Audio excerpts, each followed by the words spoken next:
I can think of the things that I've learned about myself, how to self-nurture myself.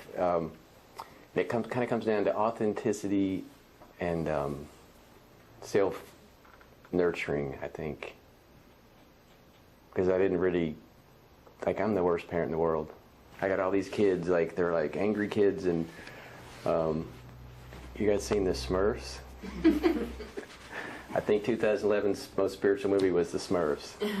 So there's grumpy, I'm getting this mixed up, with grumpy Smurf and happy Smurf and angry Smurf, and Papa Smurf is oh, he just glows when Grumpy's grumpy, and then he leads them. And when angry Smurf's angry or happy Smurf, he never's Grumpy, you should be happy, happy, you should be more serious. And I didn't really have Papa Smurf when I was a kid. I had kind of a mean ogre type dude. And so growing Papa Smurf inside of me, or letting him come out, was really beneficial. And it kind of starts with me being honest. And being honest with myself was, the scariest thing in the world, because it would prove I was broken. So I think authenticity really is the key, and it's not necessarily so much telling other people, which I think has been liberating, but to not lie to myself. And I find this when I talk to people, I encourage them, not to encourage them, but I kind of just naturally go, my buddy William he calls his little hurt kid Little Billy, and he lost a poker tournament recently, and he was so embarrassed about some things, and I was so maybe Little Billy needs some love, and it's okay. Tell him it's okay if he's embarrassed. And he, it really, William and I could relate this way, so we're insane, in a good way. But for me, that's what happened to me is Papa Smurf somehow came up and was literally said, no child is left behind, no feeling, no thought. So when I'm sitting here scared, or when I'm standing up here scared, I find a voice that I used to hate, and I go, oh wait, I'm pushing you away, I'm sorry, come over here, and I put him on my lap, and I hug him and say, tell me more. So some of the things I've learned are from listening to these kids is forgiveness is crap. It's the worst thing I could ever do is try to forgive somebody, because of these little kids.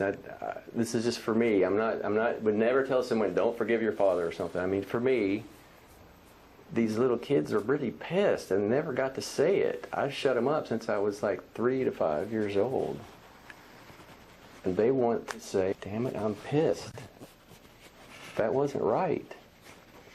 And I've been telling them, shut the hell up. Come back when you're nice. Come back when you're happy.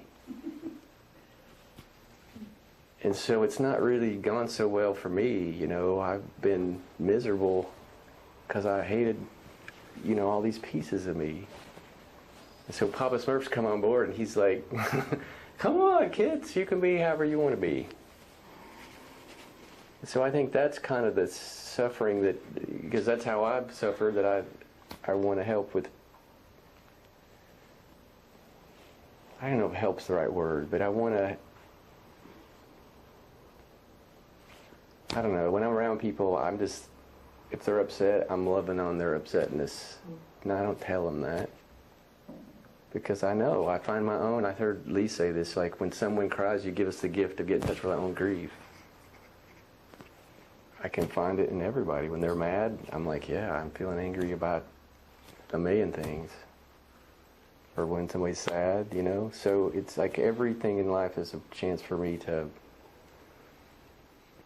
include all those divided pieces of myself, all those little Smurfs.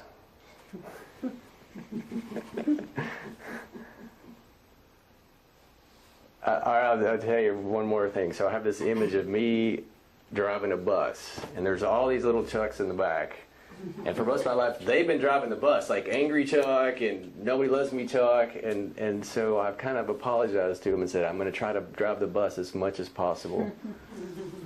But I'm not always going to be able to drive it. But when I can, I will hug you and listen to you. And then benevolent Papa Smurf, he's going to drive the bus now. Thanks for sharing. Okay.